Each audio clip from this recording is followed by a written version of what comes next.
Hello and welcome to our quick revision series. Today we are traveling back in time to one of the world's great ancient urban civilizations, the Indus Valley or Harappan civilization. This Bronze Age civilization, flourishing around 2600 to 1900 BCE, is renowned for its spectacular town planning.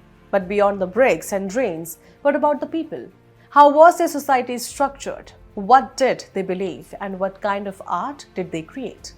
In this session, we'll piece together the socio-cultural fabric of the Harappans, a topic crucial for your ancient history and art and culture syllabus. The most defining feature of the IVC is its advanced urban planning. Major cities like Mohenjo-daro and Harappa were not haphazard. They were built on a grid pattern with wide streets cutting at right angles. Cities were typically divided into two parts: a raised, fortified citadel in the west, which likely housed public buildings like the Great Bath or granaries, and a larger lower town to the east, where the general population lived.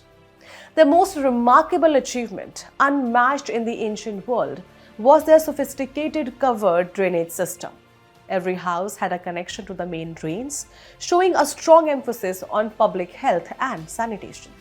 So, who lived in these cities and how were they governed? While we haven't found any royal palaces or grand temples, the society was almost certainly stratified. The uniformity in planning, bricks, seals, and weights across hundreds of kilometers suggest a strong centralized authority. This authority could have been a class of merchants, given the huge importance of trade, or perhaps a priestly class that governed from the citadel. The variation in house sizes, from large multi-room courtyards to small two-room barracks, clearly points to social and economic differences. What did the Harappans worship?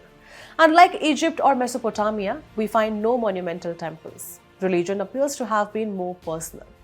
The most famous artifact is the Pashupati seal, depicting a three-faced deity in a yogic pose surrounded by animals, often seen as a proto-Shiva. The most common finds are terracotta figurines of a mother goddess, suggesting a widespread fertility cult. They also practiced animism or nature worship. This is seen in the worship of the peepal tree and animals like the unicorn bull, which is the most frequent motif on seals. The Harappans were exceptionally skilled artisans. Their most distinctive creation is the Harappan seal. These were small, square tablets made of statite, intricately carved with animal figures and a line of undeciphered script. They were likely used for commercial purposes, as stamps of authority.